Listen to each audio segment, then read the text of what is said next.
Right, can everyone hear me? Right, I'm seeing my picture, my avatar flashing, so you should be able to hear something now. It's been 5 minutes.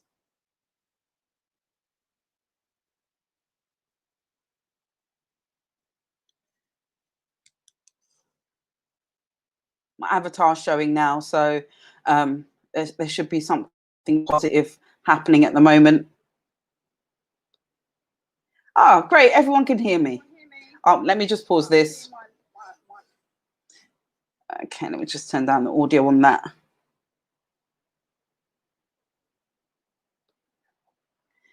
Okay, perfect. Right, I'm online live. Thank you everyone who's joined for me to do this presentation for you.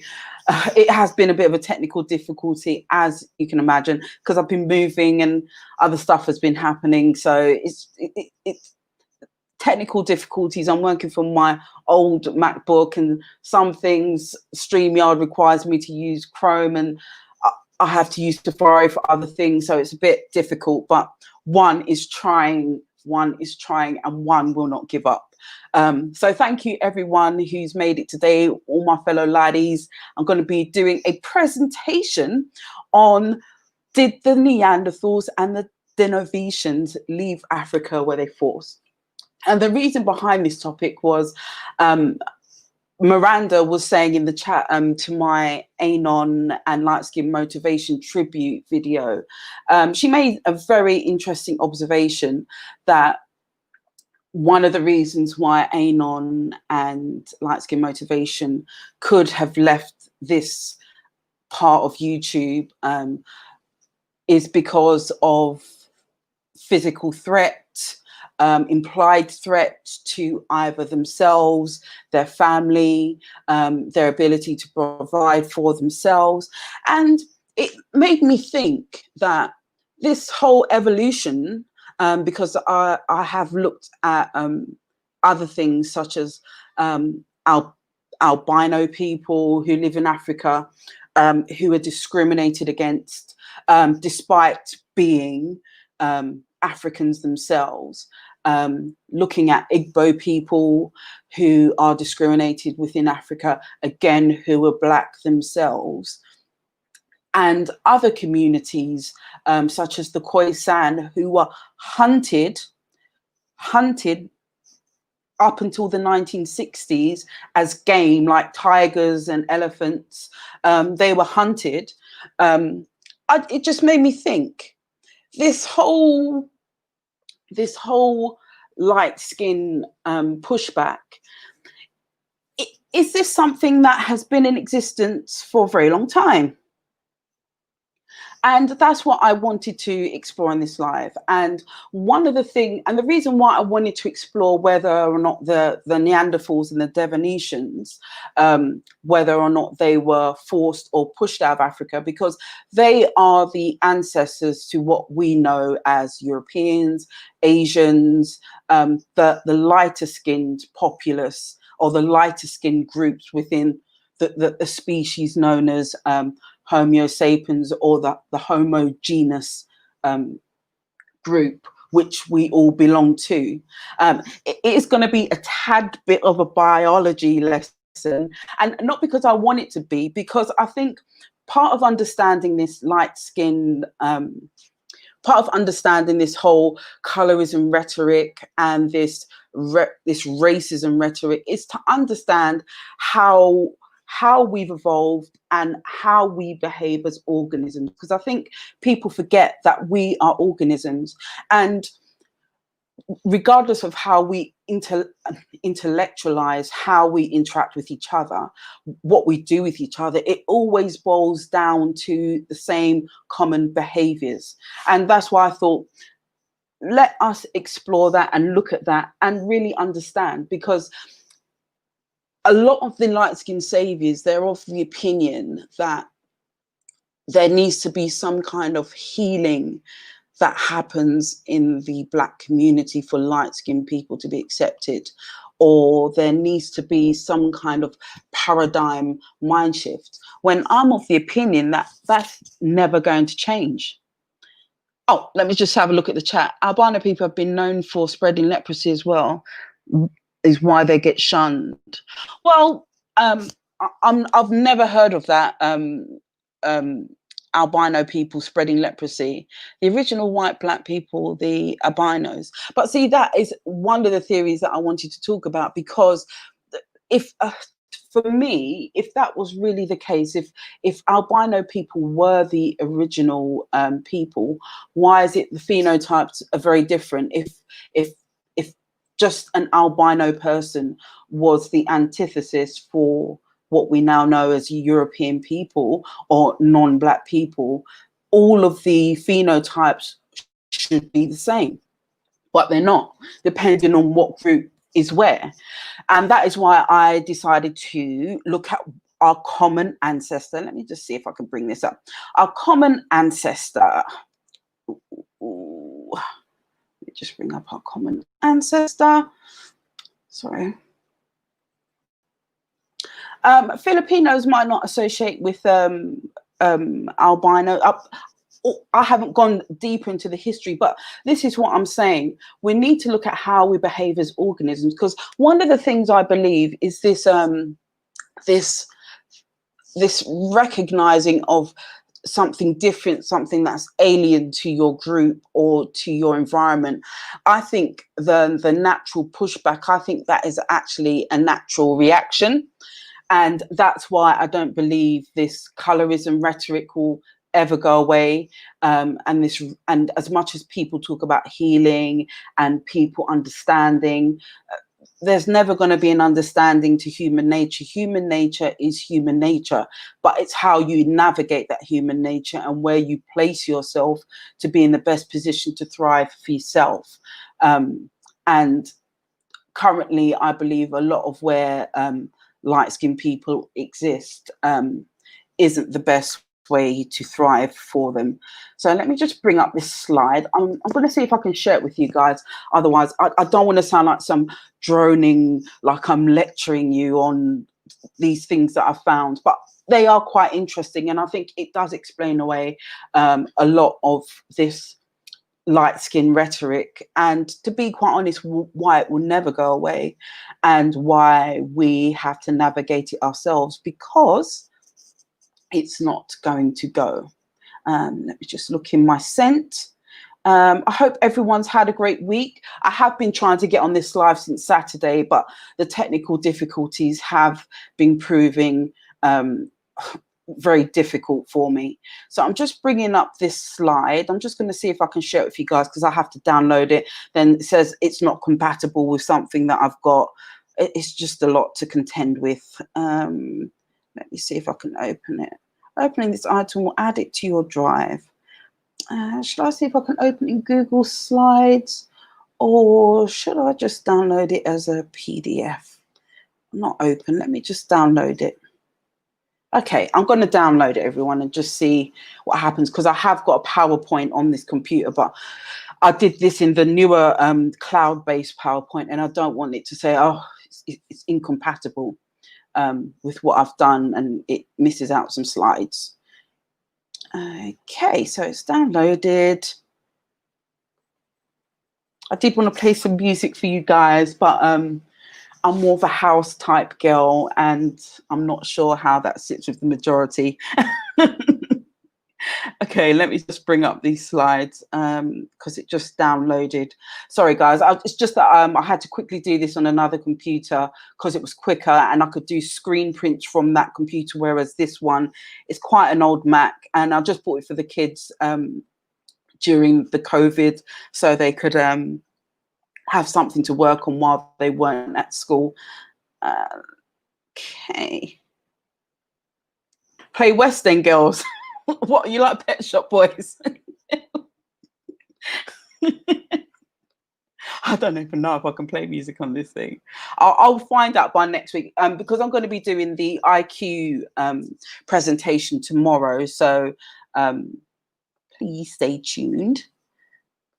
Okay. Did this download? Let me look in my downloads. Yes, it did download. Let me see if it will open. Oh, it's opening in PowerPoint, everyone. So hopefully I can share this with you.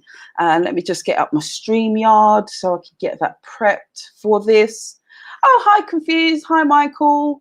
Oh, you guys have joined my live. There's another lady who I just wanted to say hi to. LSP, the Golden Artist. Thank you very much for joining. I really appreciate everyone being here and my technical difficulties. Okay, so I wanted to share my screen. Oh, I love Level 42. I love Level 42. Their songs are just so, they're just songs that are just so good. You can just relax to them, you can jam to them. But I'm more of a house girl, I have to say. I like house. Right, share screen. Okay, so this PowerPoint is just opening up, and then I'll share the screen with you guys. I think my favorite house song at the moment is it Head Over Heart? Dun, dun, dun, dun, dun, dun, dun, dun, dun. That one, I don't know what it is. No, I'm going to be doing a live tomorrow regarding light-skinned people and IQ, and why I believe that we shouldn't be offended by the topic. Okay, not ready to share my entire screen. Sorry, this PowerPoint is just taking ages to open. It's just jumping up and down. I think it's because my children have a load of things open, like Kung Fu Panda and stuff like that on this computer.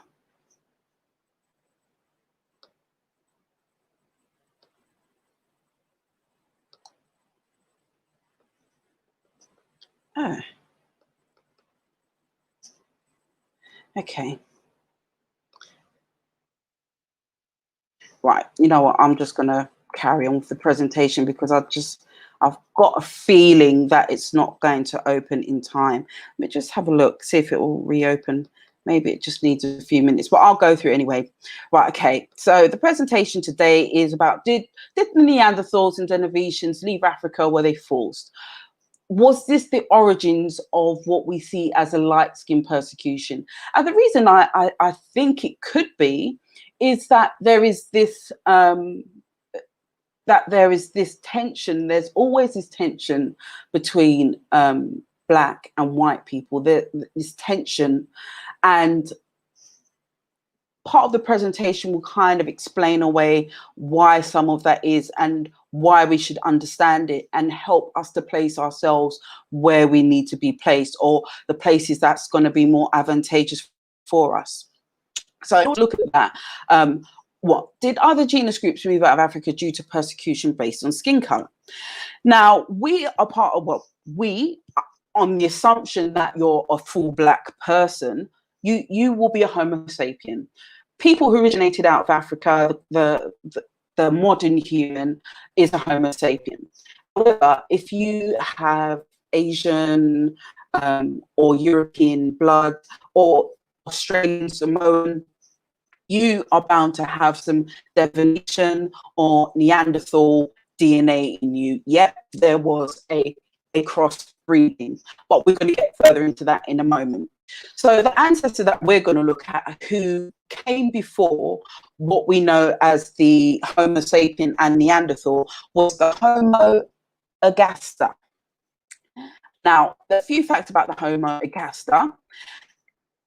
They originated out of East Africa about 1.7 to 1.8 million years ago. Their height is 5'9" to 6'1".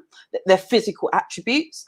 They were the first ancestor to have a hairless body, or less hair than the predecessor.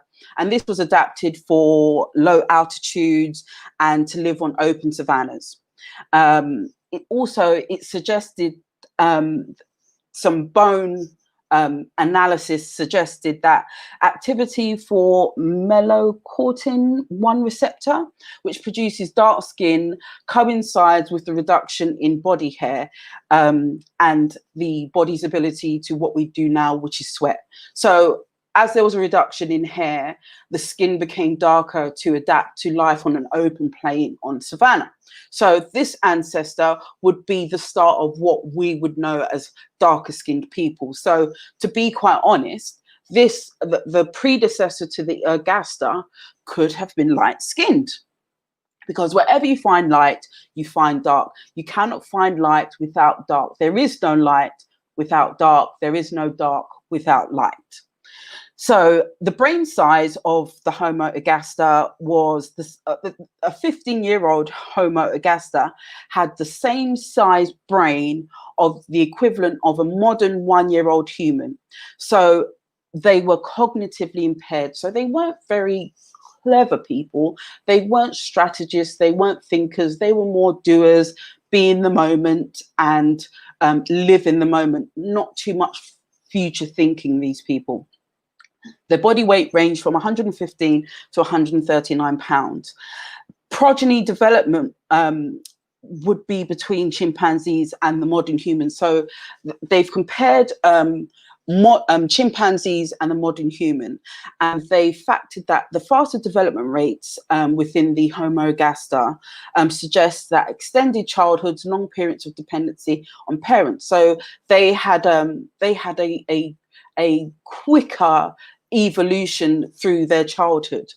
And it said faster development rates also indicates lower life expectancy than modern humans. So they grew up a lot faster than what we do now. In addition, the Homo ergaster diet and energetic. So the diet of the Homo ergaster compared to the predecessor was high meat consumption, and this resulted in brain development and increased size of the brain, because the predecessor was more prone to eating vegetation, and they had chambers in their stomach to allow fermentation, and they ate more fibrous foods. The Homo ergaster also, as a departure away from their predecessor, was a hunter, scavenger, and also ambushed their prey. They also had a smaller stomach, jaw from the predecessor, which indicates a high quality, less fibrous food, which didn't need to be fermented. Homo ergaster, the social structure. They were an anti-predator defense behaviors. Anti-predator defense behaviors had already been evolved. So they had evolved to protect themselves against predators. The groups were large male-dominated groups working together. Also, part of the social structure was a lot of male bonding. So the males would groom each other. Well, this Homo ergaster wasn't so much grooming each other, because they had a lot less hair than the predecessors. They were more about building social bonds, establishing hierarchies, who was the alpha, who was the beta, who was gamma, who was the omega. So that was the starting of that.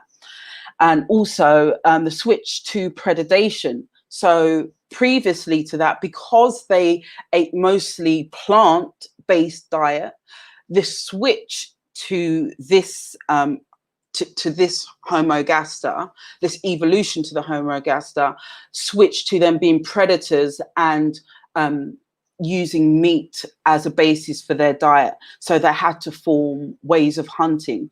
There were also opportunistic monogamous pair bonding. So this was the start of the human as we know it starting to form bonds with one person and having offspring with one person and looking after those offspring and developing those offspring. So really we're looking at the Homo ergaster going from an R life strategist to the beginnings of the emergence to a K strategist. Our strategist is live for today, die tomorrow. Don't really plan, have as many kids as you can, because most of those children are going to die. So you don't invest in those kids. You just have loads and hope at least to survive.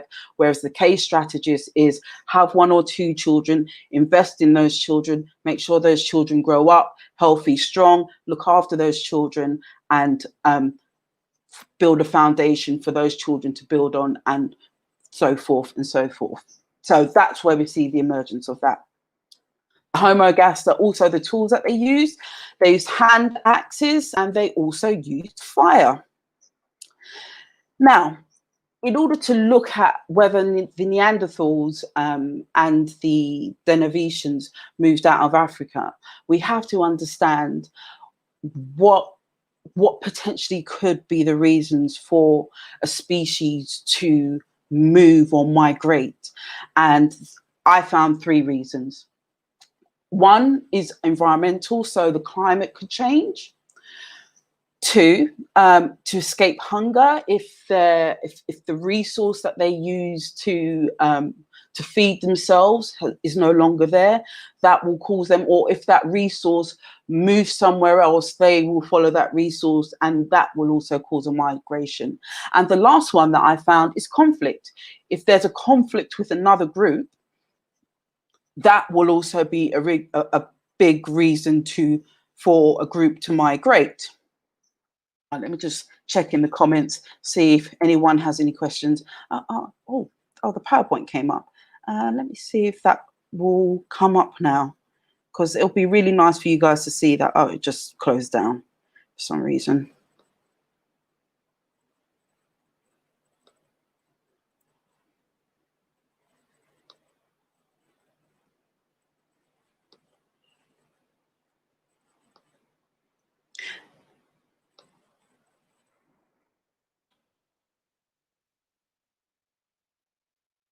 Sorry about this. Just making sure everything is there. The PowerPoint just closed down, so I'm just going to keep reading it. What I'll do is I'm going to see if I can provide a link to it and put it in the description, so you can just have a look for yourself, because I think it's a useful little thing to have, to understand what is going on. I'm just going back in my Gmail, because a few things have closed down. I just want to make sure everyone is up to speed. Okay, let me carry on. Where are we?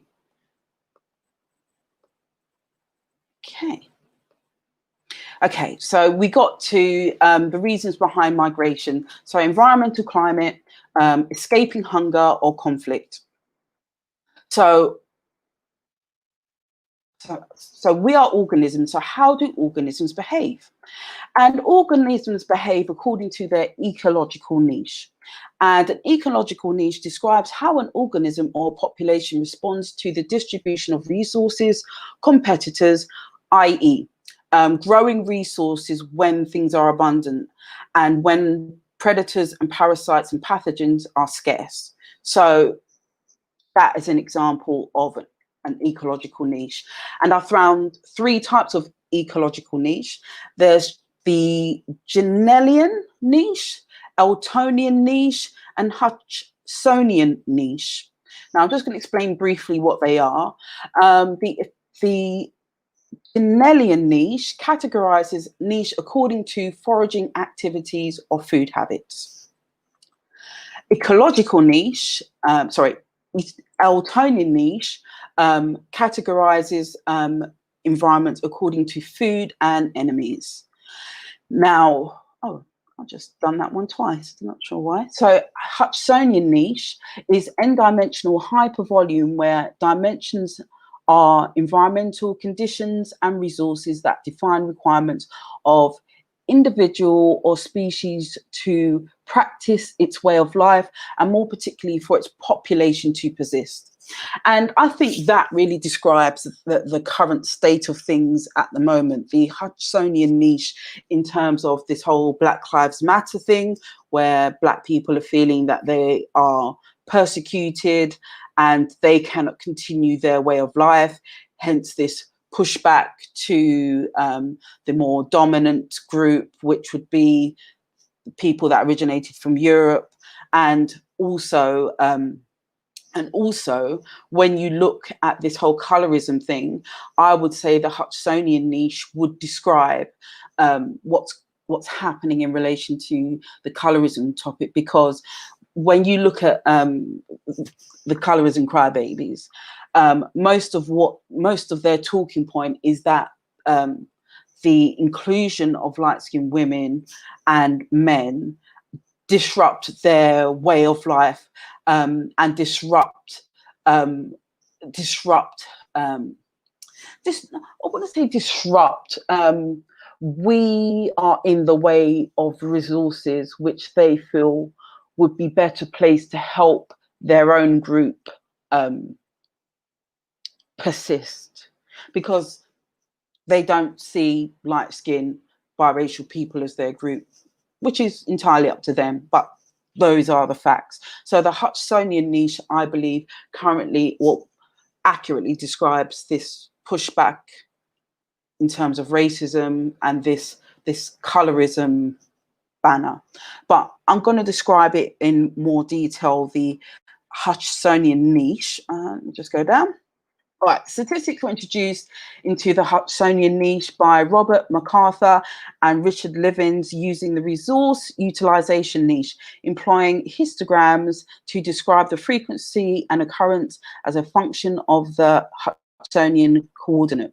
So far, so for instance, a Gaussian might describe the frequency with which a species ate prey of a certain size, giving more detailed niche description than simply specifying some median or average prey size.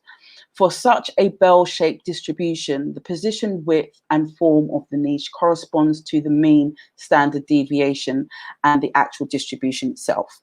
One advantage in using statistics is illustrated in the figure, where it is clear that for the narrower distributions at the top, there is no competition for prey between extreme left and extreme right of the species, while for the broader distribution at the bottom, niche overlaps indicates competition can occur between all species. The resource utilization approach consists of postulating and not only competition can occur, but also it does occur, and that overlap in resource utilization directly enables the estimation of the competition coefficients. This postulate, however, can be misguided as it ignores impacts that other resources of such category have an organism, have the organism, and the other impacts of that organism has on the resource of each category. For instance, the resource in overlap region can be non-limiting, in which there is no competition for this resource despite a niche overlap. And I think that is an important concept, because I think a lot of the colorism crybabies believe that having light-skinned women around, there is competition for the resource, which is the black man, and they feel that if we weren't there or if we weren't in existence, that would leave more, well, that would leave less competition for them and more resources for them. Right, I'll carry on. An organism free of interference from other species could use the full range of conditions, biotic and abiotic, and resources in which it could survive, reproduce, and call its fundamental niche. However, as a result of pressure from and interactions with other organisms into specific competition, species are usually forced to occupy a niche that is narrower than this and to which they are mostly adapted.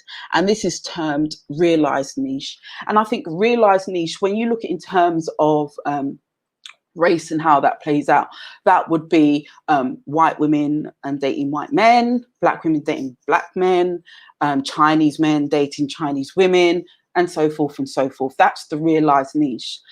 However, as we live in a globalized world, that is no longer happening.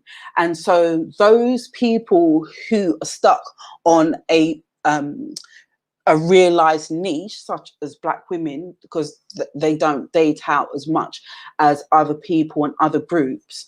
And that could be for a number of reasons, which I won't go into. But if you go onto many Colorism Crybabies channels, you'll hear the crying and moaning as to why, and the things they need to do in order to get the attention from other groups.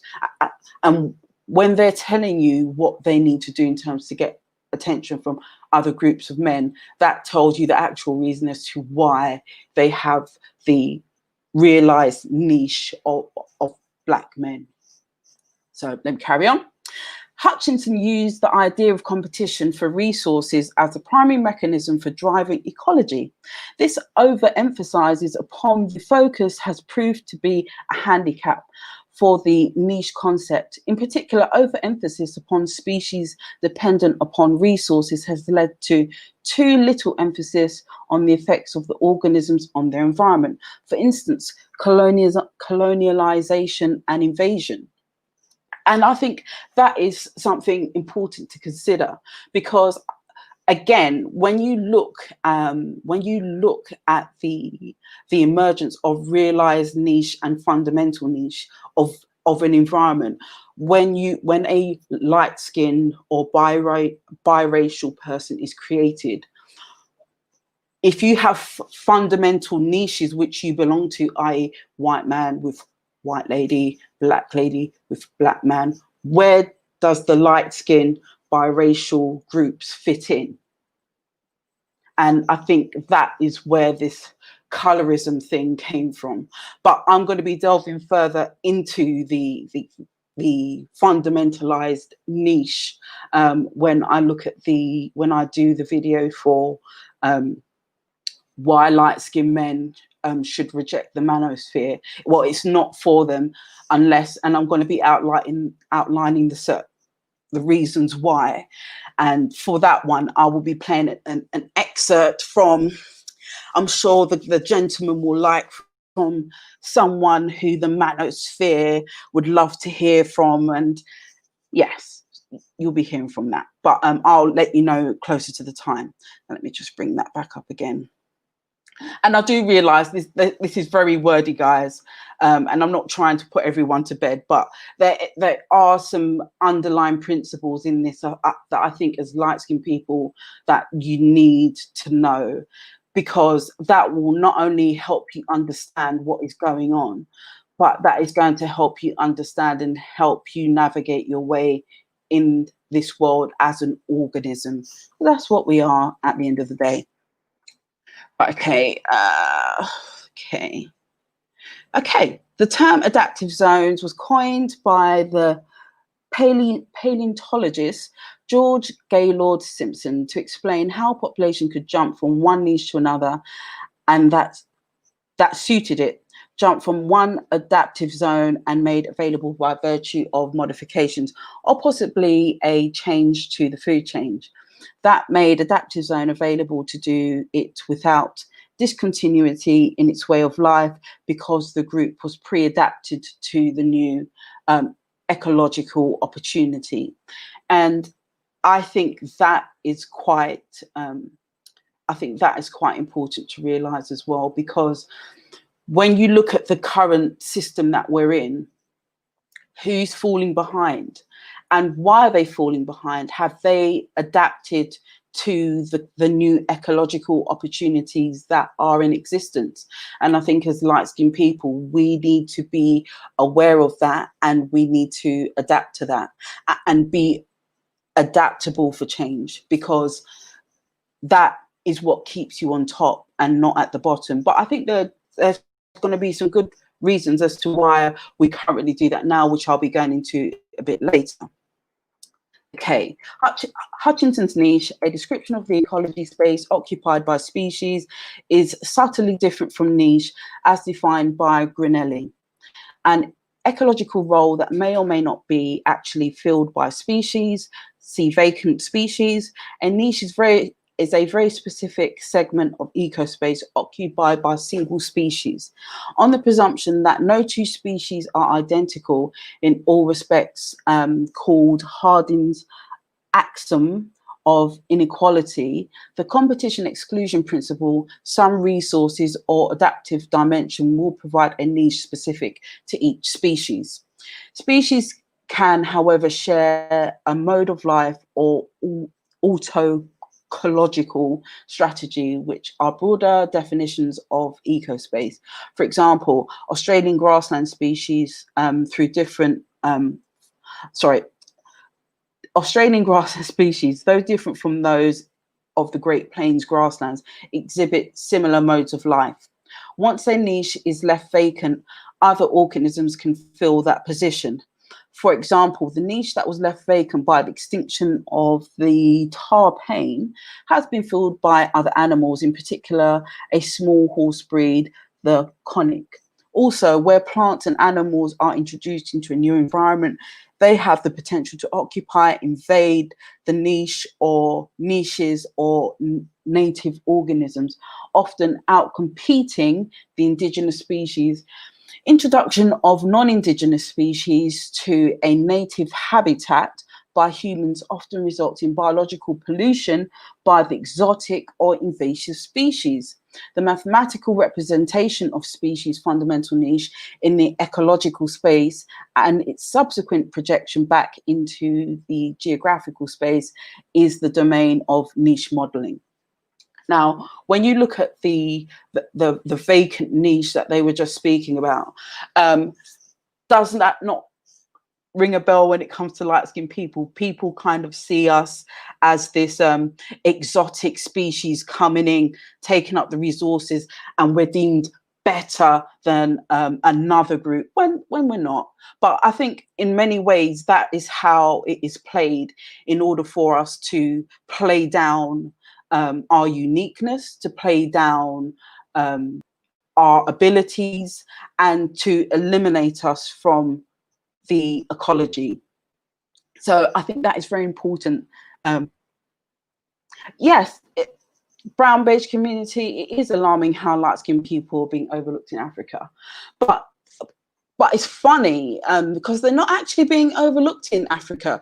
And the reason I say that is because, and that's why I'm going to be doing the live about light and mixed fishing, because clearly we know that mixed black fishing isn't about black fishing. Black fishing is about the replication of light skin and biracial, multi-generational people. Because all of the women, use an example for black fishing, none of them look like black women. They look like light skin or mixed women. And when I look deeper into that, this whole bleaching phenomenon, when you look at the women who bleach in Africa, they're really not trying to be white. They're trying to be light skinned. They were the originators of this mixed fishing. They started the mixed fishing. But I'm going to be going into more detail about that and why knowing about this fundamental niche and realized niche and how we behave as organisms, how that's going to help you understand what's going on there and what is really happening there, because something quite insidious is happening with that. But I will go deeper on that into that live. Let me just bring up the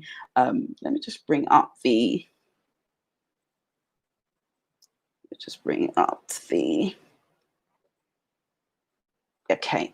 So now I'm moving down into how organisms behave. And organisms behave in 5 fundamental ways. You've got competition, commensalism, predition, mutualism, parasitism.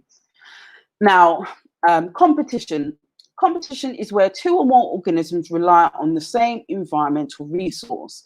That could be food, that could be men, that can be anything that organism needs to sustain itself. Now you've got commensalism, and that is a symbiotic relationship where one organism benefits. See, originally I thought that was where 2 organisms benefit, because if you look at the word commensalism, it's very similar to communism. And I thought, oh, it's about distributing wealth. No, it's about distributing wealth where one person benefits. Okay, and predition, behavior of one animal feeding on another animal. And then you have mutualism, and that's a symbiotic relationship where both organisms benefit. And lastly, we have parasitism. Sorry, I didn't say that correctly. Parasitism, a symbiotic relationship where one organism benefits and one organism is harmed. Now, I'm looking in the chat.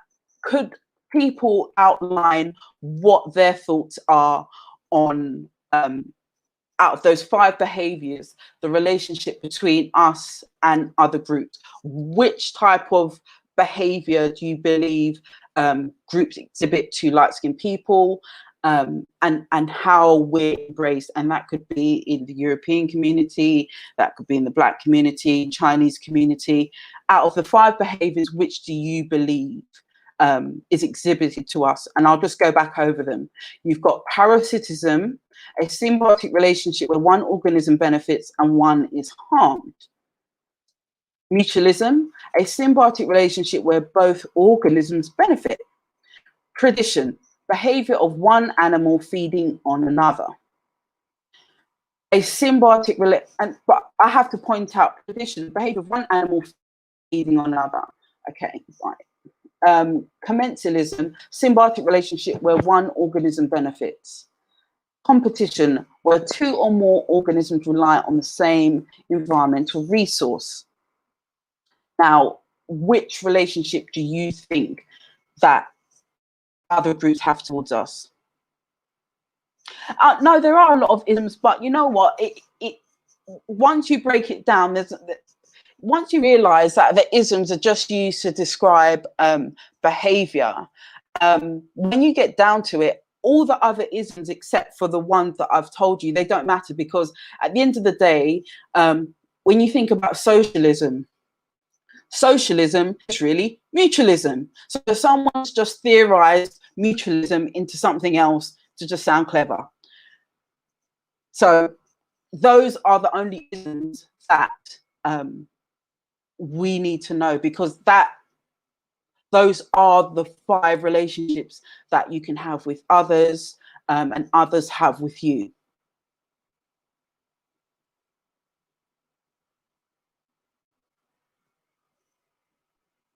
So anyone has any thoughts on what type of relationship, which one of those behaviors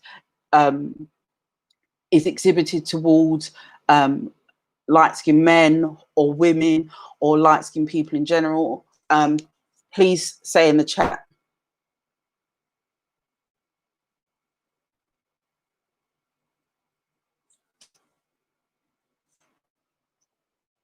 Because I just want to make sure that I'm including everyone. I'm not talking at you, because it can be a lot talking at people, and it is a lot to take in. But I just think in terms of the other lives that I'm going to be doing, in terms of moving forward and understanding, this will be the most technical one out of all of them to understand. So if you can get your mind behind this, I think you'll be okay.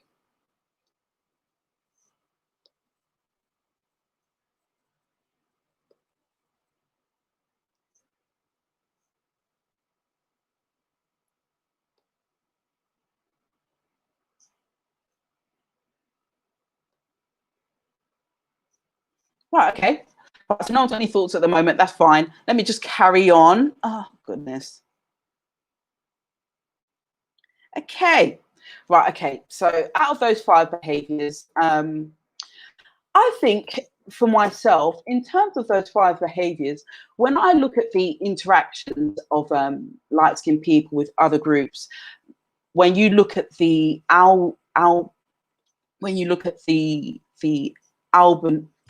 I can't even pronounce it right now, people with albinism in Africa, I would say the relationship that is had at the expense of the I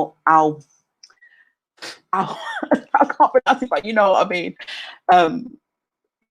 The people, the light-skinned people with the melanin deficiency, the relationship they have with the wider group there is basically either predation, because the community as a whole, they feed on that.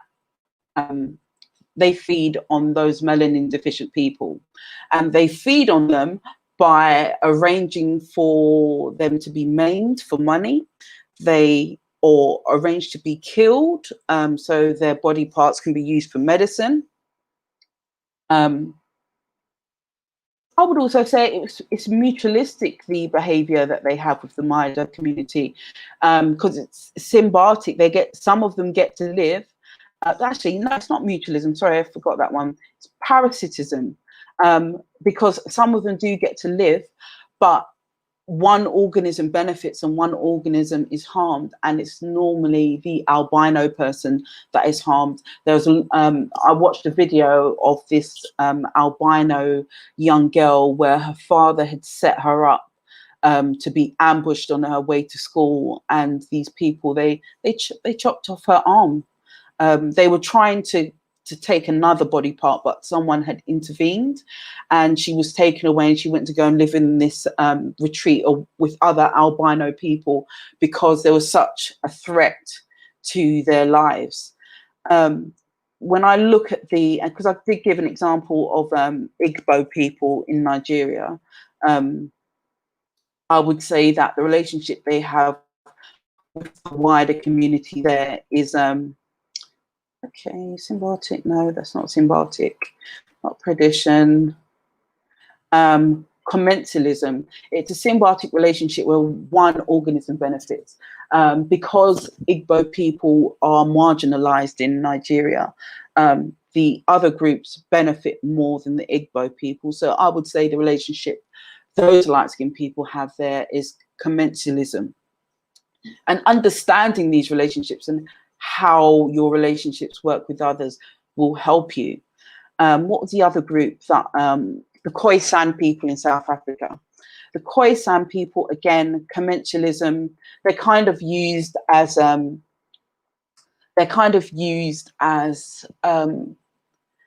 how would I put it? A tourist attraction. So when people want to see how the original hunter-gatherers lived and the things that they do, the Khoi San people are normally sort of rolled out to do tours, show them their way of life, because they have many traditions spanning back thousands and thousands of years, which they still practice today.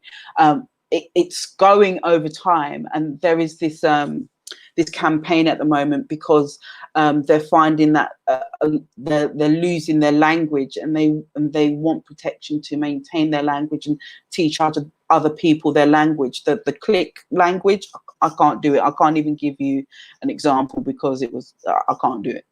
But they want to preserve that language so that it's able to live on with their other traditions, and these things are slowly in decline at the moment. So commensalism is the relationship that they have with the current groups that dominate in South Africa. I would also say predation is a behavior exhibited against the Khoi San people by the more dominant groups, because they feed off the Khoi San in terms of they're able to utilize land which the Khoi San have occupied for thousands of years, and the Khoi San people are not able to benefit from that land because they were known as hunter-gatherers and nomads, that they followed the resources, as pointed out in the earlier part of the presentation. The dominating groups felt that they had no claim to the land because they didn't stay in a fixed part of the land. But although they didn't have a fixed part in terms of they didn't set up an encampment, as their food moved, in order to keep the ground going, part of their tradition was to set up in camps, stay there for a certain period, then move on, so that the food source could replenish itself, the vegetation could replenish itself, so that they wouldn't be a drain on the resources, and just to keep things moving. And that's how they worked. But that's being used against them in order for other groups to profit at their expense. See. And I would say, in terms of the Khoi San, parasitism is another behavior that's being exhibited against them, because the other groups, it's a symbiotic relationship, because they are given enough resources to just about sustain themselves, but they don't get the benefit. The other groups get the benefit in terms of the tourism, in terms of the Khoi San entertaining people that come to South Africa who want to see ancient ways of life and that type of thing. So just be aware of the relationships you yourself have. And I thought, okay, another way to understand this is, how do organisms recognize invaders or aliens? Because when you look at albino people born in Africa come from African people. And it's very difficult for me to understand why it is that albino people are treated the way that they are, because the only difference is the pigmentation. They have black phenotype, they have black hair. It's very difficult for me to understand how their parents, their families are able to separate themselves emotionally to such a degree where they will arrange for children to be sold, maimed, even killed in some cases just for money. And I thought it was quite interesting. So I looked up this article, and it's about white blood cells and how they recognize invaders. And I just took an excerpt because I think this is one of the reasons why this pushback against light-skinned people will never end. And let me read the excerpt for you. Right. Philippa Marek is an immunologist supported by the Howard Hughes Medical Institute, the Department of Medicine at the National Jewish Medical and Research Center in Denver, Colo, in 1994. Marek and her husband, J.W. Kapler, won the prestigious Louisa Gross Horwitz Prize awarded by Columbia University. Here's her reply. The body has many ways of recognizing invaders. Some of these are probably evolutionary, very old, and inherited from our invertebrate ancestors. For example, the body recognizes chemical structures are made by bacteria and are quite different from the chemicals made by higher organisms. The chemical structures include special carbohydrates, sugars, lipids that surround bacteria, and peptides, such as amino acid formylmethionine, which bacteria put at the beginning of all of their cells. And that made me think, that it's not a huge extract, but it just made me think. So even our bodies are geared towards identifying invaders based on certain attributes. And to me, in many ways, that would explain why African parents, mothers, fathers, families can emotionally distance themselves away from albino children. And the way that they do that is because the child is of a radically different color to them, it allows them to reject the child in many cases. And I have to point out that many parents do keep their albino children, but many don't. And that made me think, okay, so if you have a child that automatically looks different to you, is that an automatic rejection? The fact that a child looks very different from you, and that's the reason why I put up in the live the picture of the albino child standing by itself, and you've got the group of darker skinned children standing away from the child, because the children recognize that this child does not look like us. This child is very different. And in my presentation, I wish you guys could see it. I don't know what's happening, but okay, I'll just carry on. I've got a picture of the Igbo people, and again, lighter skinned people in comparison. Sorry, the Khoi San people, very light, very fine features, very different from the current darker skin groups that are there. I also have a picture of Igbo and Yoruba, and you can see the definite difference in skin color, phenotype, but a lot of them wear headscarves, so I couldn't tell you about the hair.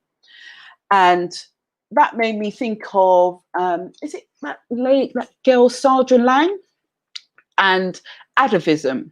I'm not sure if you guys have heard of Atavism, where someone will have a child and the genes will revert back to an ancient ancestor. And so a child will have a mutation of skin color. Sometimes they will have a tail.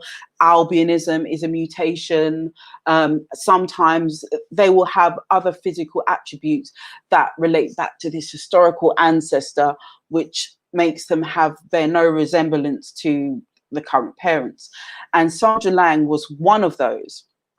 And it did make me think in terms of how African parents respond to this, and I'm not going to call it atavism, because albinism is not a throwback, it's a mutation, and atavism is a mutation. So they're both mutations. But Sandra Lang, when I read her story, the way her parents responded to her mutation, which was her being born, her parents were of European ancestry, straight hair, straight nose, phenotype, very thin to no lips, very pale skin, and all the physical attributes which come with those, with that group of people. Now, Sandra Lang, she came out with afro hair, she looks like a light-skinned black girl, afro hair, afro hair. She I would say she looks like a Khoi San. I would say she looks more like a Khoi San. And so when she came out and she had afro hair, and it's so funny because her parents accepted her. Her father, he got her into an all-white school, and it was only when the other children, and well, not the other children, it was the teachers in the school that rejected the notion that she had white parents and said, well, this is an all-white school, because this was in South Africa in the I believe either the 1950s or 60s, so apartheid was in full effect. It was only when they rejected her, her parents never rejected her.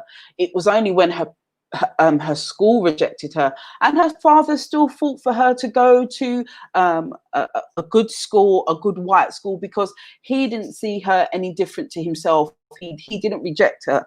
The only time he rejected her was because, and this is why you have to be careful, light-skinned people, biracial and multi-generational, ethnic. You have to be careful, because this whole notion of black is a very, very, it's a very bad concept, because everyone was telling this girl she was black. She had her European parents. She was happy with them. They looked out for her. They had her best interests at heart. They told her, everyone else was telling her, she was black. She had to be with a black person. She couldn't be with a white person. Her life was limited because she was black. And on some level, she started to believe in it. And it's quite a sad story, because it got to the point where she felt that she had to be, that she was black, and that her life was dictated by blackness. So she ran off with this black guy, had a kid. She was very young, and this guy was whatless. He wasn't really interested in having a healthy relationship. He was an our life history strategist, live today, die tomorrow. Apparently she was his second wife. He had a first wife, and she was only like 15 or 16, and then she had a kid by him. He wasn't really interested. He used to domestic violence and all of that. Hi, Telling Stewart, thank you for joining us. And she experienced domestic violence and had all these children. She lived and because she believed she was black, she lived this black life when there was no need to. And it was only when she embraced the notion that she was black and she ran off with this black guy that her parents disowned her. And although she would periodically speak to her mum and took her children around to see her mum still couldn't get over the fact that her daughter, and I think in a way, because her daughter embraced this this blackness, that she was told she's black, I think that kind of undermined the credibility of the mum, maybe in the father's eyes or the community's eyes. So when her dad rejected her for running off with this black boy, I believe that the mother felt in order to maintain her honor, she had to reject her daughter as well. And they never really got to speak again. Even when she died, I think every now and again, because her daughter, I wouldn't say was suffering, but because she wasn't because she wasn't leading the life that her parents wanted her to live, a prosperous life, a good life, because Sandra Lang had a really tough life unnecessarily, all because she bought into this notion of blackness. And that's why I'm saying to you guys, be very careful, because blackness is going to lead you down a hole that you don't know, and you don't need to go down that hole. Leave that for people who believe they're black. No, and to tell you the truth, no one is black, but people are stupid. So anyway, that made me look at how this family, Sandra Lang's family, treated her, and how the average family in Africa treated their child. And based on all of that, the atavisms, the fundamental niche, looking at the ecological niche, I believe, and anthropologists, I'm no anthropologist, and I don't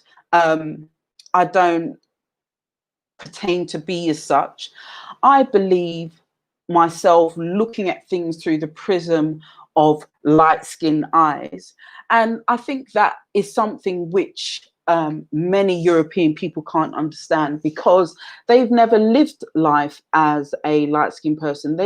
Because they believe that we're black, they believe that we are accepted as black within the black community, when that really isn't the case in many cases. We're accepted where it suits people, where it benefits people. But when there's no benefit, suddenly we look down on these people. We're trying to take all the men. We're trying to do this. We're trying to do that. We're trying to erase the image of blackness. When, to be quite honest, most black people don't know what black is, because they never invented blackness. They were given that title, and they haven't even investigated as what that title entails. Because don't you find it funny, people, that everyone else is called by their nation? Chinese are from China, Indian is from India, Pakistani is from Pakistan. Why is it suddenly black people are just black? There's no country called black. There's no country called white. So why is it that these two groups are named in opposition to each other? And it's purposeful. It's purposely in opposition to each other. It's purpose. And I'm just like, why would anyone want to take on either title? Exactly, Michael. Black is only for convenience for someone else. But this is why, when I looked at the Sandra Lang story and how she bought into the fact that she was black, and by doing so, she manifested this black life for herself. She lived poor. She had a bunch of kids. She didn't have a man who looked out for her, nurtured her children, and looked after her, and treated her as the woman that she deserved to be treated. She got exactly what she asked for, or what she thought, or what was happening at that time within the black community there. And that is why you have to be careful. Let me just bring back the rest of my presentation. So okay. So the organism recognize invaders, aliens, and in relation to albinism. And again, that's why I believe that albino people are treated the way that they are treated, like the white blood cells. We look for characteristics. We always are, as humans, we are always looking for similarities. And by definition, the Neanderthals and Denisovans, Neanderthals were short and stocky, Denisovans were very tall, and they were adapted to live in high altitudes, whereas the Neanderthal wasn't. And I just think that, again, looking at the prism of light-skinned eyes and how people behave, because we aren't accepted, we are this anomaly. We are this anomaly within a group. We stick out, and we are persecuted for that. And that also made me wonder as to why like this pushback that you get from white people, this racism, is that a natural reaction? Because it seems to me that in Africa they say they have the same reaction to their own light-skinned people, albinoid people, Igbo people, Khoi San people, because there's also another, they're having some kind of pushback in relation, because they're trying to, the South African government are trying to classify Khoi San as coloureds, and I think the word coloureds is a derogatory term, and also it refers to people who are mixed, whereas the Khoi San people aren't mixed, they're just naturally light-skinned. So again, trying to pigeonhole light-skinned people into something which they don't belong. And I don't believe anthropologists recognize how light-skinned people are not seen as black, and how we live on the periphery of what is known as blackness. And that, to me, made me think of what that, and Miranda made me think that Neanderthals and the Denisovans groups were pushed out of Africa. They were pushed out of Africa to avoid conflict. They were pushed out of Africa because these other groups were encroaching on their resources, and they had to go where they needed to go in order to adapt and find other sources. And that could explain why they have lighter skin, because they did originally come from East Africa anyway. They came out of East Africa originally. But that would also explain why Neanderthals and Denisovans bones aren't found in Africa. They didn't go and come back.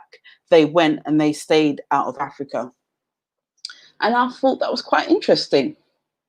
So what are your thoughts, everyone, so far on that? I know it was a lot, and that is a lot to digest. But I think, and the reason I wanted to lay that foundation is because I think it will help in order to understand the other lives that I'm doing later on, like I'm going to be talking about IQ. And we touched briefly on that in this, in terms of the Homo ergaster, who had limited cognitive function because of the size of their brain. And I know some people are going to say, oh, it's racist because African people have smaller heads than white people and blah, blah, blah. No. IQ is far more than just brain size.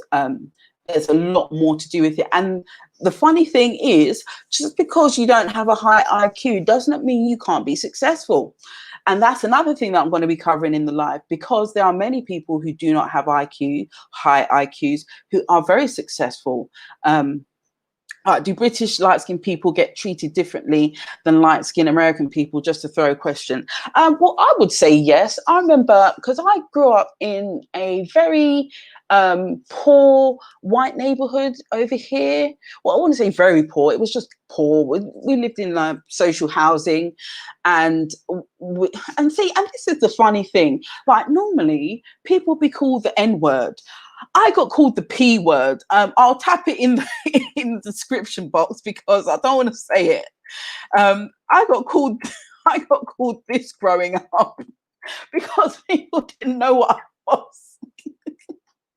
And it was quite odd. It was very funny. But that's what I got in primary school. Because I went to an all-white primary school, and they weren't, because they were poor and poor European, they weren't worldly, they didn't know very much. So if you were very dark, you were the N-word. If you were light, you were the P word. So they were very limited in terms of what they knew. But the thing is, like when I joined primary school, like as soon as people would try and use a derogatory term, because I was one of 5 children, all we'd just do is just beat up the child, and then after that we'd all play nicely. And that was my primary. I think we spent the first 2 weeks of school, me and my brothers and sisters, beating up the mouthy kids. And once everyone saw that we weren't going to be taking any rubbish, it just stopped. And as soon as a new kid would come and they'll be like getting ready to say, everyone would be like, I wouldn't if I were you. And after that, I didn't experience it. When I went to secondary school, now all black secondary school, oh no, that was very, very different. That was very, very different. I remember because I think I was the only light-skinned girl in my year. I was the only light-skinned girl in my year. And I'm just very introverted, very nerdy, and I like to read books. I like to do strange things, do weird experiments. I like to watch people. That's just me.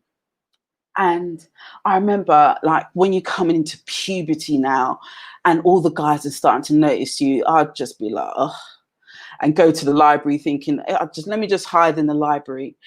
And I remember this Valentine's Day, this guy, and me and him, I don't know what it's like in black schools in the United States, but over here, you have to be, like, if someone cusses you, you have to be able to cuss back in an instant. You had to have a retort well enough to rebuke and make others laugh. You had to have a quick comeback. And I have a very quick comeback.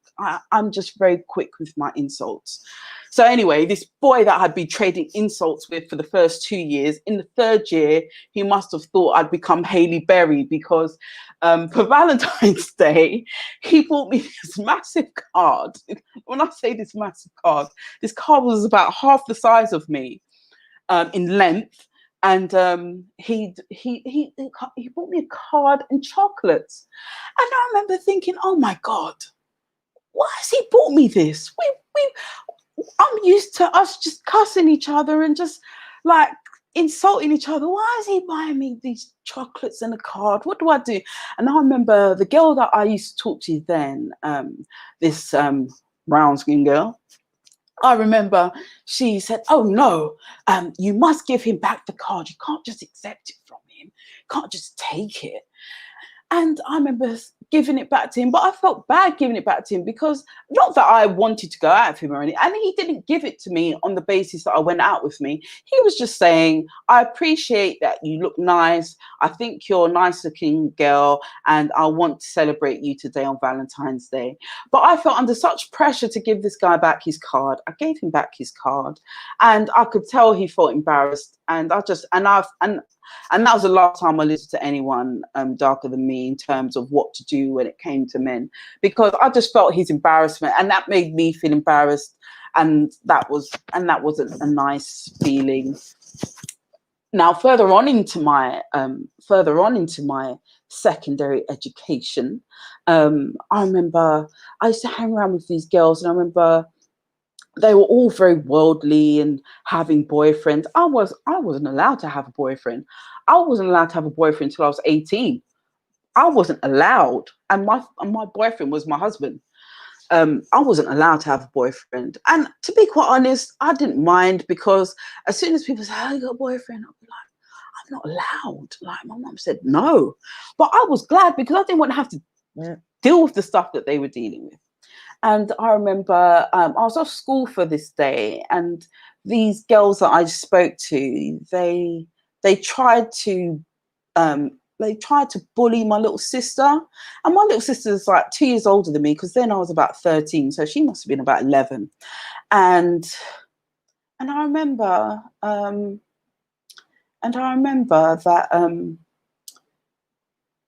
they had said something about me to her.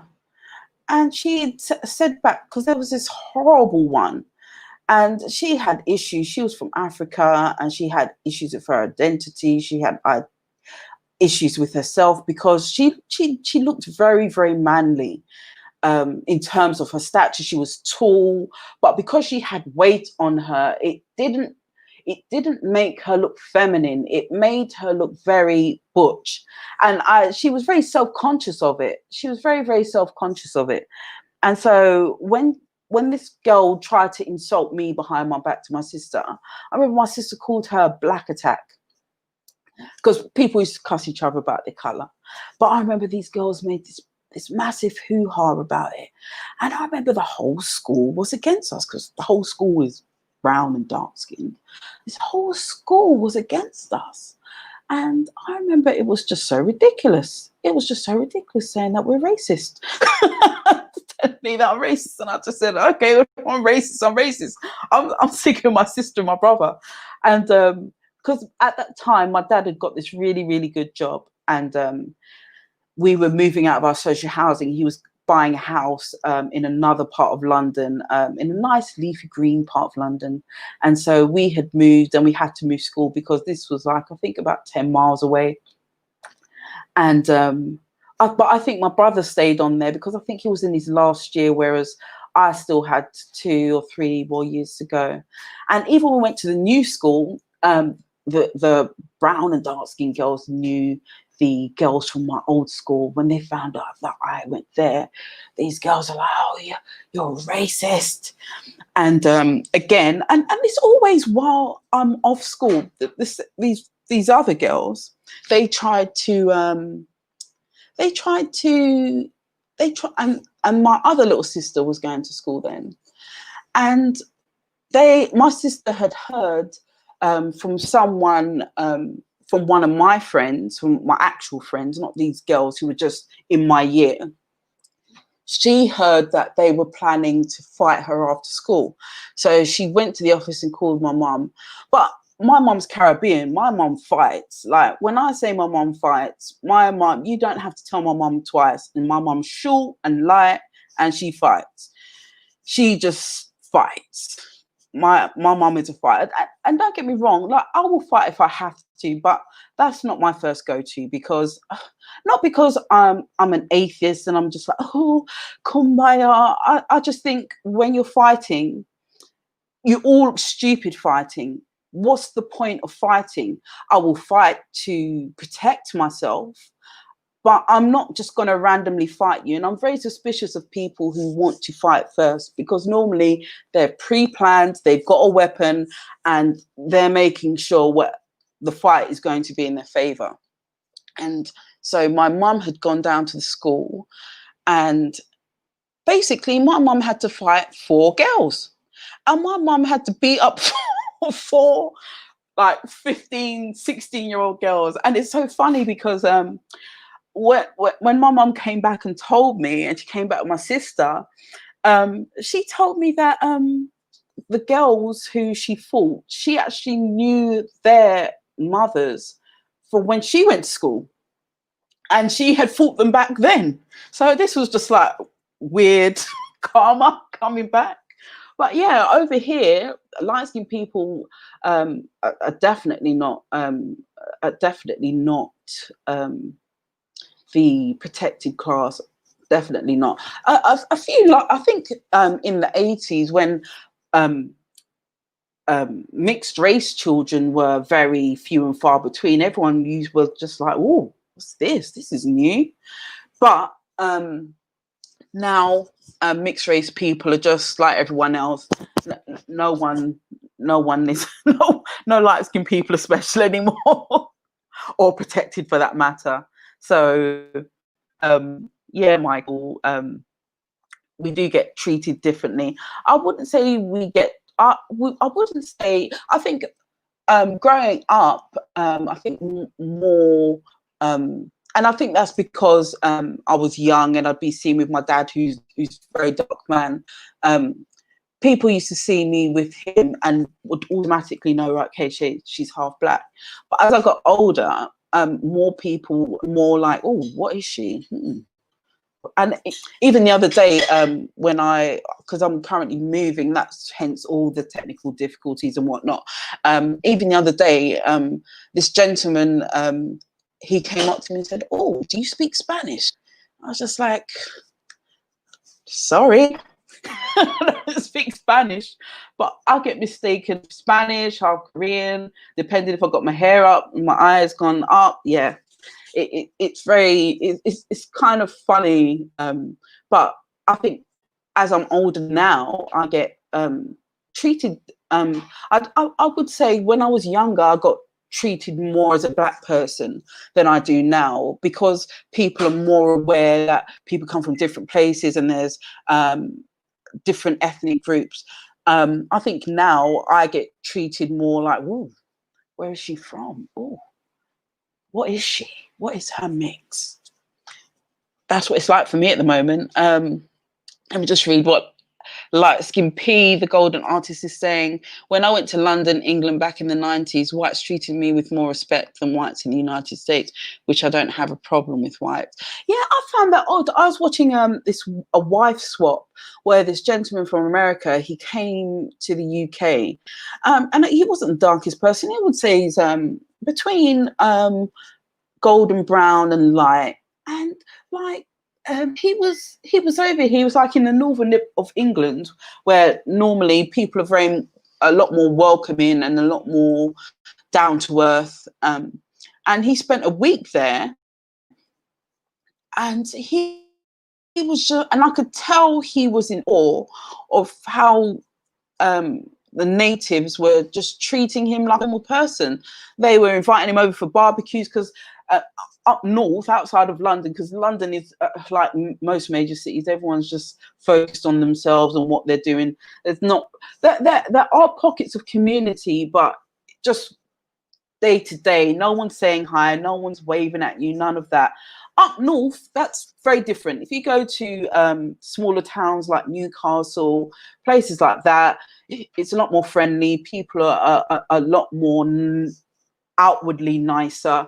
And at the end of the wife swap, this guy was crying. He was just like, "Oh, I felt so accepted. I felt like everyone liked me for me." And I thought, "Oh my goodness, he has he come here looking for acceptance? What? How did he think he was going to get treated? How do you guys get treated by white people in America?" Because I remember when my brother he went to Arizona, but maybe it's because of his accent. He said that he got treated really well. Let me just read what Michael Torres is saying. Being that I have Native American Indian father and a Black American mother, I get greeted in Spanish nowadays. Different people here in America. I know you guys have some interesting mixes, like some mixes I've never heard of. You guys have everything over there. Over here, it tends to be more in terms of mix. It just tends to be more Afro-Caribbean and white, and then the next down I'd say would be African and white. I see very little sort of Asian and Black, or Asian, i.e. Chinese, Japanese, Korean and Black, or Pakistani, Indian and Black. I see very little of that. But that's mostly because sort of Pakistani, Bangladeshi and Indian communities, they sort of do more arranged marriages. So the likelihood of marrying out or marrying someone they would like probably very limited, unless they were probably divorced and their family didn't care after that. But yes. So how do you guys get treated out there in the old US? Now, I've seen some of it. When I see some of these yeah, you guys do some crazy stuff. Like when I saw that video on the Black Lives Matter where that light-skinned woman's twerking, I have to say that was light on light crime. Why was she doing that? Why was she twerking in front of the police? That was just some random weirdness. We need to form light-skinned police so that we can rebuke stupid light-skinned behavior, because I just found that incredibly weird. What Black life did she, or Black problem did she alleviate by twerking in front of the police? That was just very odd. Okay, LSP Golden Artist. I know I got abused back in the 80s because for being light skinned. So who abused you back in the 80s?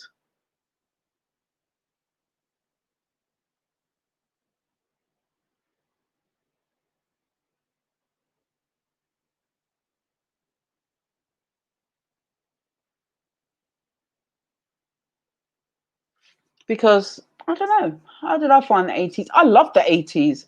I thought the 80s was a magical era of exploring, finding myself, mostly exploring, like going out with my brothers and sisters, finding new places, finding new stuff to do, finding weird friends. We used to find the weirdest friends. I remember we found this little Black boy. He moved into the estate where we lived, And this little boy was a pyromaniac. He loved to just set fire to stuff. Every minute there was, and I remember one time we went out with him. There was this old churchyard around the corner from us, and he was just like, "Oh, come with me," and we went with him. And then he just started setting fire to something, and me and my brother, with my older brother, we were just like, "Oh, to hell with this, we're out of here." And whenever we saw fire, we knew it was that boy. And he immigrated to America. So you guys have got him now. You guys have got him. He was just crazy. Just set fire to random stuff. I would love to get back to the 1985, the whole year. You know what? I'm not even fussed about the year. I just loved the 1980s. I had my grandmother, and like we'd go to a house. That whole time, even though like financially for my family it wasn't the best time, it was the best time in terms of family. It was the best time in terms of my relationship with my brothers and sisters. My relationship with my grandmother, my uncles, my cousins. It was, I cannot fault. I look back, and although I do remember pockets of poverty, on the whole, it didn't matter because we had each other, and it didn't feel bad. I don't know how to explain it. I just love the 80s. See, we got, because my dad got this really high paying job, because my dad was an electrician, and my dad is very academic, and he just has to put his hands to things, and he can do anything. And he got this director's job for this large multimedia company, and like overnight our lives changed immensely. Overnight we just went from social housing to a 5-bedroom house in suburbs. It was just ridiculous when you think about it, and not many people get to experience that. And it's funny, and I have to point out how many of you light-skinned people grew up with both parents, because when I went to my black school, people found it odd that my parents were still together. None of my peers had parents together. It was always some really bad dysfunctional relationship. And I think that's why when I look back on the 80s, even though we didn't have a lot of money, our dad was there. I remember he used to take us out on these he would take us out on these trips. So he'd get this special ticket where you could travel on the bus, the tube, you could travel on everything on the ticket. It's like a family ticket. And we would go to the shop, we'd make a packed lunch, and we'd all help make the packed lunch because we'd all be making our favorite sandwich. And then we'd be gone, literally, we'd be gone from 9 o'clock in the day, and we wouldn't be coming back to 2 o'clock in the morning. We'd always come back on the night bus. And we'd love the night bus because when you came back on the night bus, normally we'd go like to the other side of London on buses and on the tubes. And my dad was one of these guys. He doesn't wait for you. When he walks really fast, I'm just a slow walker because I like to drink in my surroundings. I like to look and analyze. I was one of those kids that was always last walking because I just liked to take in the environment. And I remember he used to run on the bus, and he wouldn't look back to see if you got on the bus. It's those Route Master buses that had the open back. So if you didn't get on the bus, you got left. And I think that's one of the reasons why I'm good at navigating, and wherever I am, I look at things so that I can always get back to where I was. But he'd always be very imaginative on tight budget on how we could enjoy ourselves as kids, how we could get about, because there was 5 of us, and how we enjoyed our childhood. Okay, the 80s has telling Stuart, the 80s was me being raised in foster care and disenfranchised from my family. Oh, that's sad to hear, telling. That's unfortunate. And I know that does happen.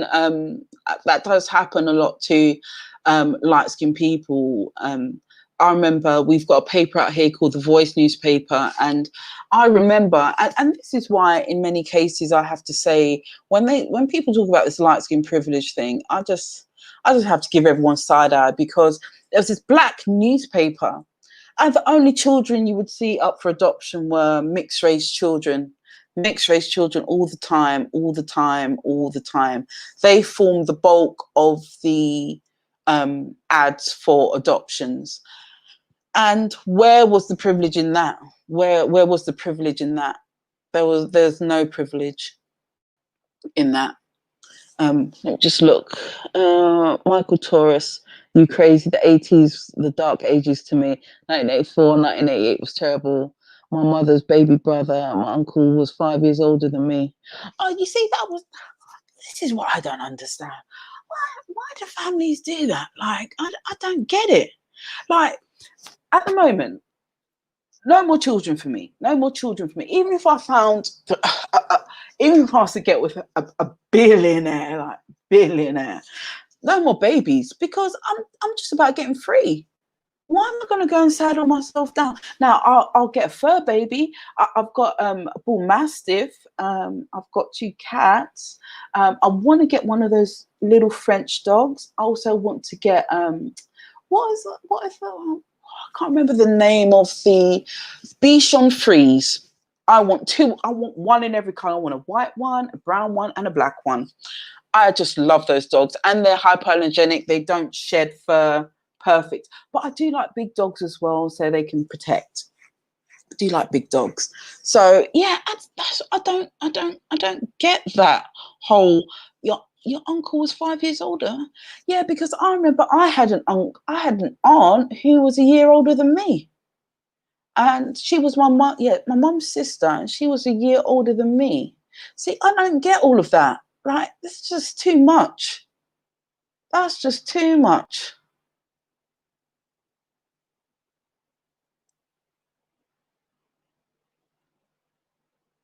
Yeah, that's just too much. I don't understand the point of that. But, pardon me, well, I do understand the point of it.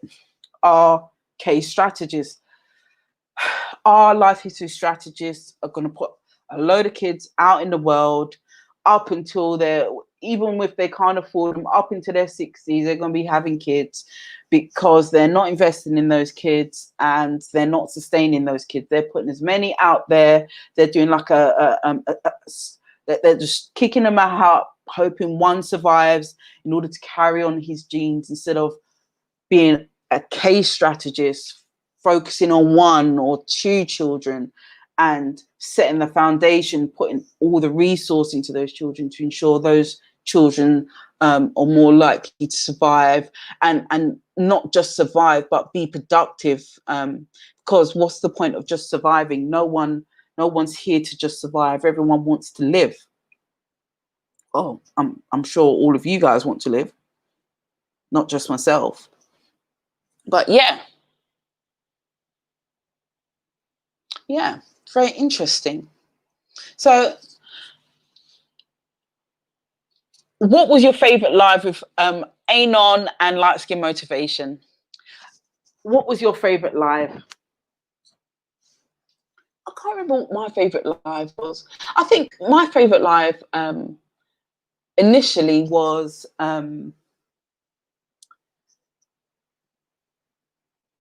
it's more important, like telling Stuart, saying it's more important for America to acknowledge multiracial as an identity.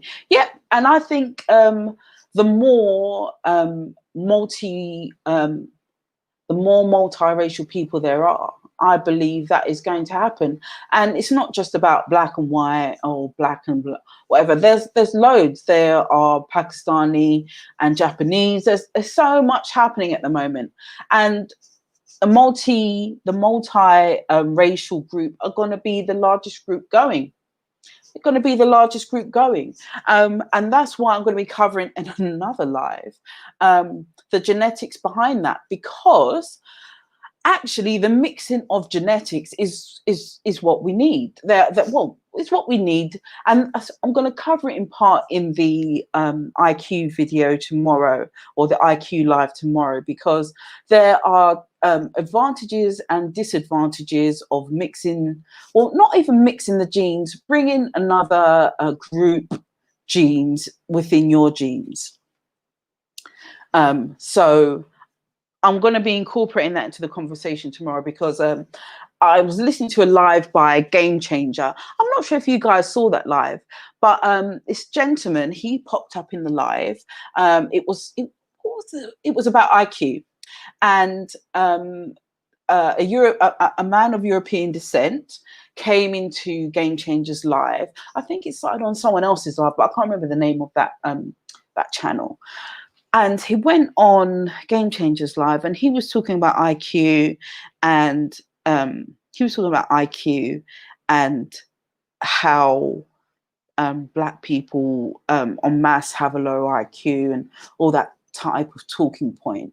And the thing is, he wasn't trying to say, you know what, Black people are stupid and white people are clever, done deal, it's over, we're smart, bow down, peeps. He was just trying to discuss it in terms of the facts that he'd come to know and just discuss it in an adult way. Game Changer, he was down for the conversation, and it would have been quite interesting to hear the conversation being had. And there was two other gentlemen who was willing to have the conversation, and the rest of them, they were just talking over him and just being very combative. And I think as light-skinned people, there's going to be talking points whether you like them or not, but you have to be open-minded to hear what's being said, because when you hear what's being said, you can read between the lines to what is not being said. I'll give you, for instance, when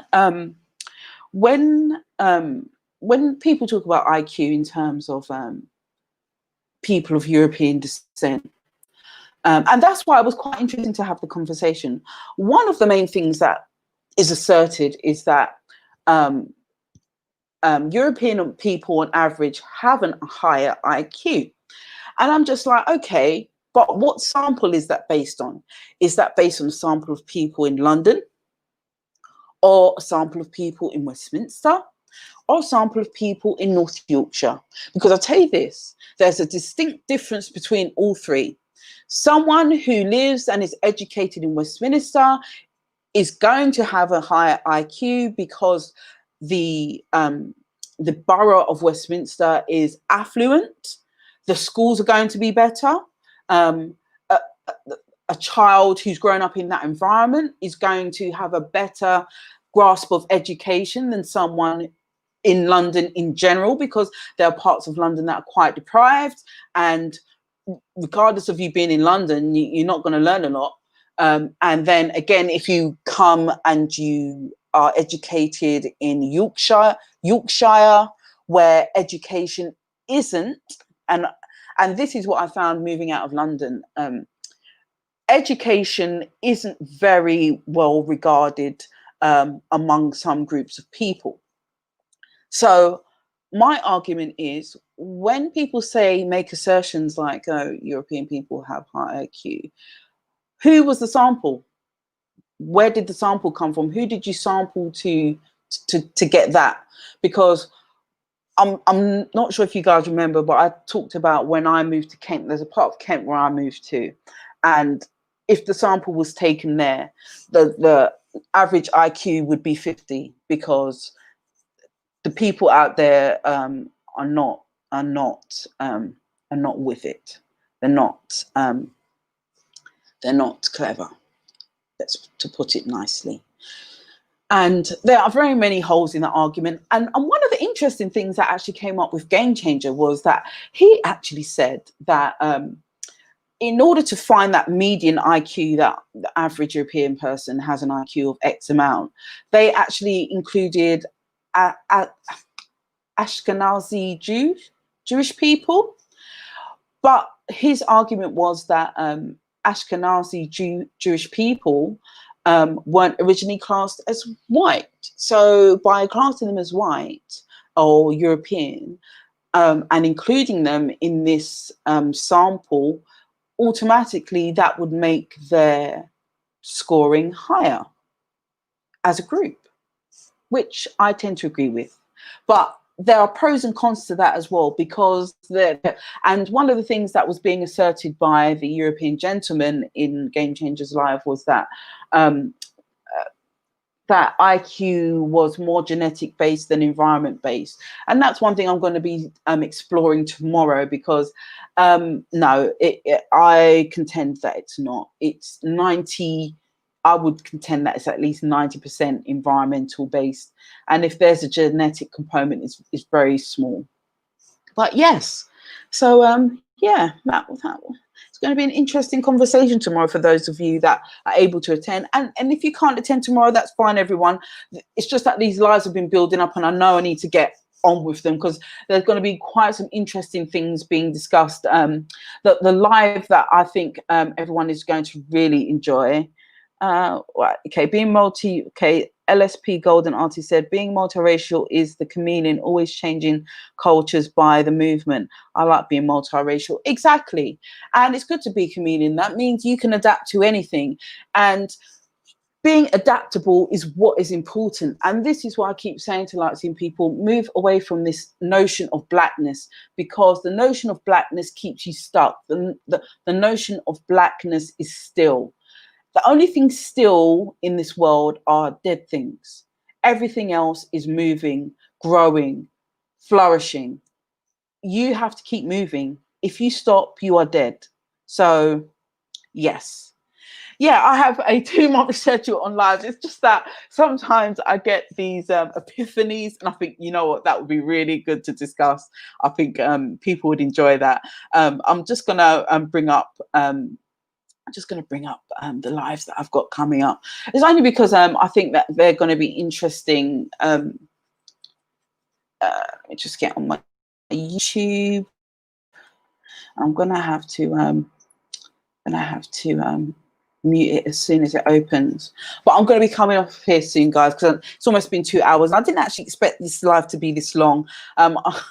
So thank you for bearing with me through my initial technical difficulties. I always have technical difficulties because I do this through StreamYard. It says that I'm on. I just think I'll press live and I'm on, but I have to add my mic to the live and all this other stuff. So yeah, it can be a bit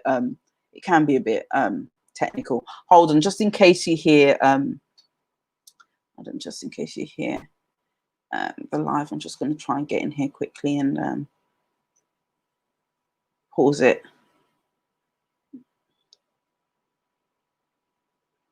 Okay, yeah, I've paused it. Okay, let me just quickly look at my other lives. There's philosophy, and I really hope that you enjoyed today's live. It was just to set the foundation, because I think in many ways, because we are more intellectualized, and because we intellectualize the most basic thing, I think sometimes we forget how we work as organisms and how we interact with each other. And once you bear that in mind, you actually find out that dealing with a lot of relationships, dealing with a lot of people, you actually find easier.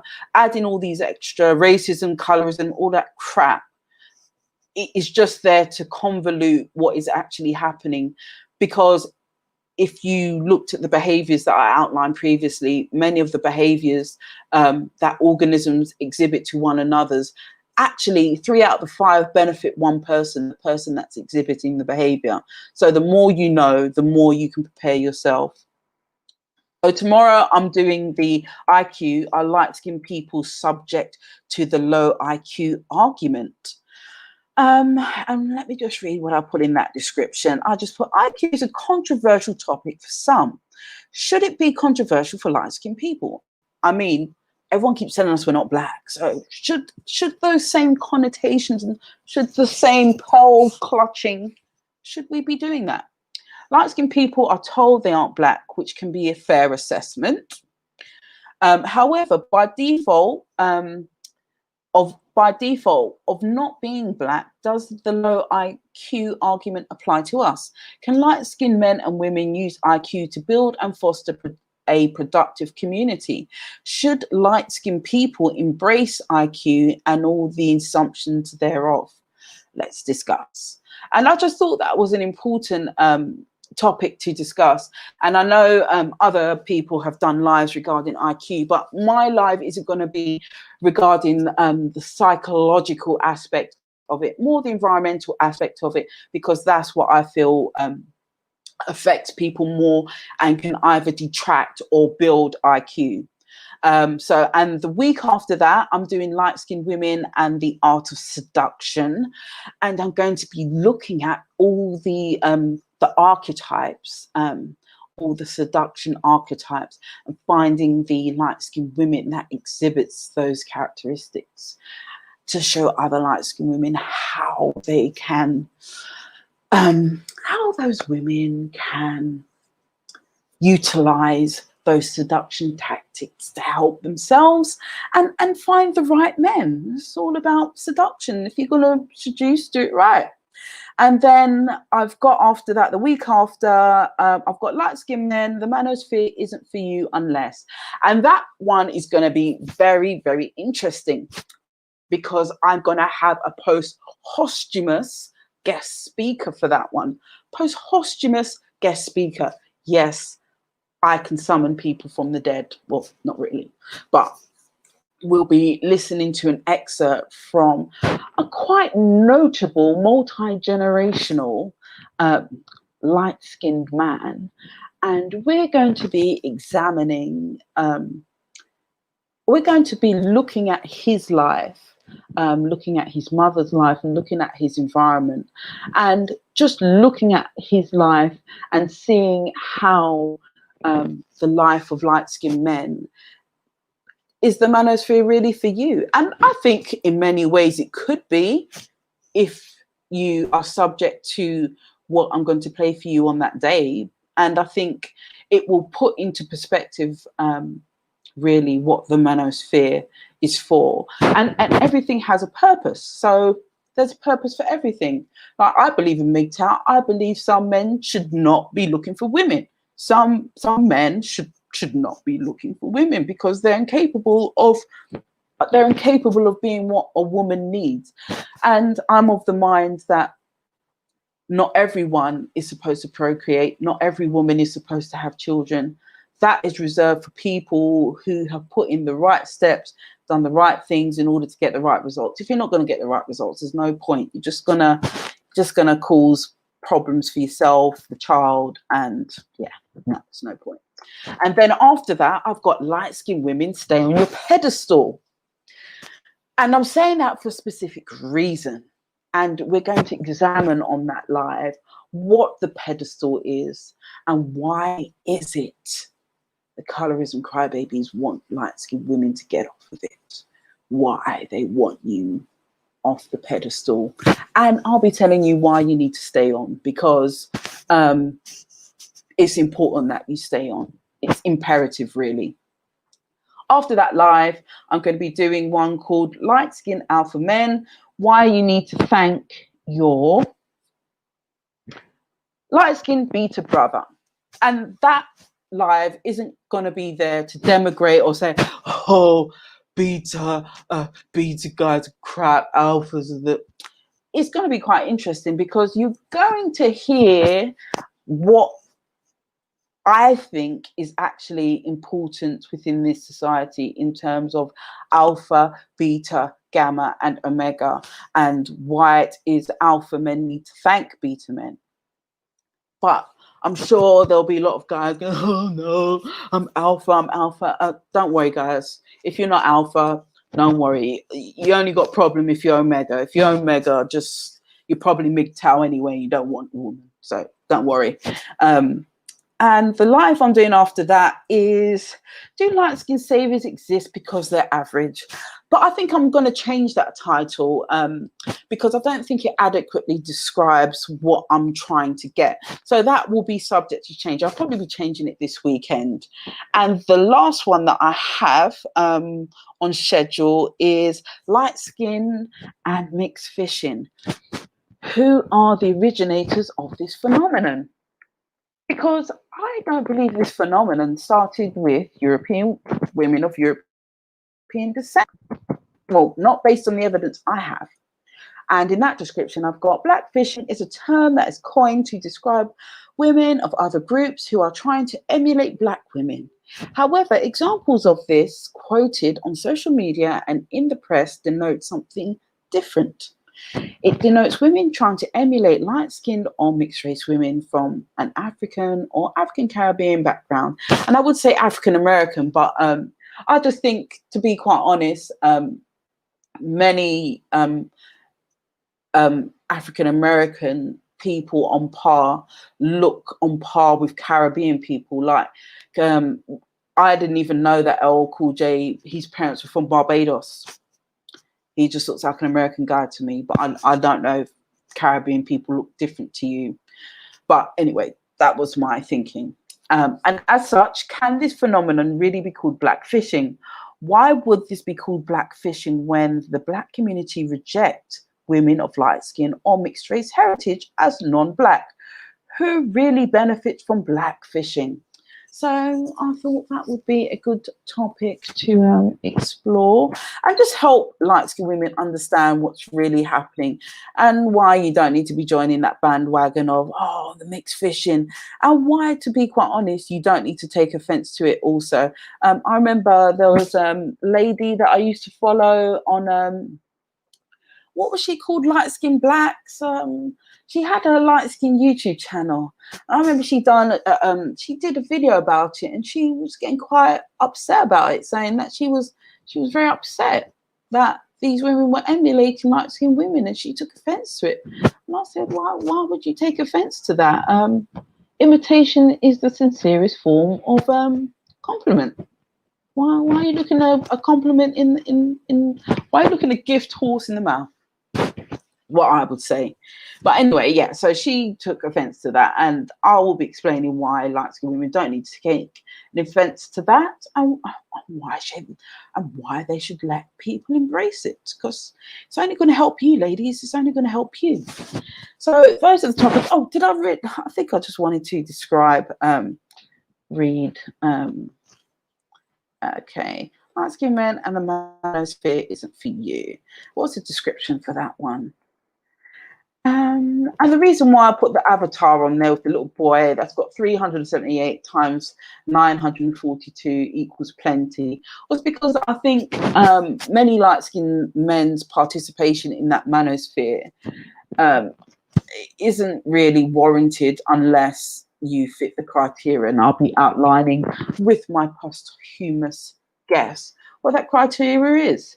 But the description says, after creating part 1 of Light Skinned Men and the 48 Laws of Power, after the scoring quite favourably from 1 to 24 of the laws, it made me think that most men of any group would love to score that high in terms of power. I felt it didn't add up as to why there are light-skinned men who mistakenly feel that the manosphere movement includes them when it's not, unless. Tune in to find out if you are part of the unless or not. Please note, emotional people who swear will be blocked from the discussion without warning, and it will be quite emotive. So, emotive for those who have fixed principles. If you listen to my lives, just listen with an open mind. I get to the point in the end. But yeah, so did anyone want to finish off the live with anything of importance? How did you find the live? And if you could like, it would be really great.